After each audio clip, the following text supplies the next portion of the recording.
شاہر کی یہ صحت مند روایت رہی ہے کہ وہ ماہانہ ادبی اجلاس کے ذریعے سے گلبرگہ کے ادب دوست حضرات سے ان قلمکاروں کو متعارف کرواتی ہے جنہوں نے ادب میں اپنا مقام بنانے کی کوشش، جو ادب میں اپنا مقام بنا رہے ہیں، بنانے کی کوشش کر رہے ہیں۔ آج کے اجلاس کی شروعات بھی حسب روایت قرأت کلام پاک سے ہوگی۔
انجمن ترقی اردو ہے اردو زبان ادب کے فروغ کے لیے مختلف مہلت کی سرگرمیاں انجام دیتی آئی ہے۔ اسی سلسلے کی یہ قریب ماہانہ ادبی نشست کا اہتمام بھی ہے۔ پچھلے کئی برسوں سے ہر ماہ کوشش کی جاتی رہی ہے کہ ادبی نشستوں کا اہتمام کیا جائے۔ ادبی نشستوں کے اہتمام کی جو وجہ ہے وہ یہ ہے کہ شہر میں شعر و ادب کی فضاؤں کو بنائے رکھا جائے اور یہاں نئے جو قلمکار منظریان پر آ رہے ہیں، افاق ادب پر طلوع ہو رہے ہیں، ان کی حوصلہ افزائی کی جائے، ان کی عزت افزائی کی جائے۔ اس کے علاوہ ان ادبی نشستوں کا ایک مقصد یہ بھی ہوتا ہے کہ ایسی نشستیں ادب کے ماحول کو بڑھانے میں معاونت کرتی ہیں اور قلمکاروں میں ایک طرح کی اس کا کہنے کی تحریک پیدا کرنے کا کام کرتی ہیں۔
ہمیں معلوم ہو جاتا تھا کہ رحیم چاچا کا تانگا آ رہا ہے۔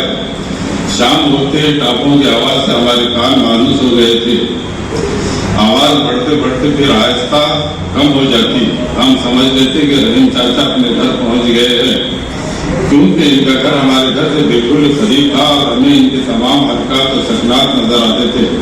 وہ گھوڑے کو ٹانگے سے الگ کر دیتے۔ اس وقت گھوڑا اپنے آپ کو آزاد محسوس کرتے ہوئے گویا اپنی زبان سے اعلان کرتا کہ میں زنجیروں سے آزاد ہوں، اور منہ کو اوپر اٹھاتے ہوئے زور سے ہلاتا اور رحیم چاچا بہت ہی لاڑ سے شفقت سے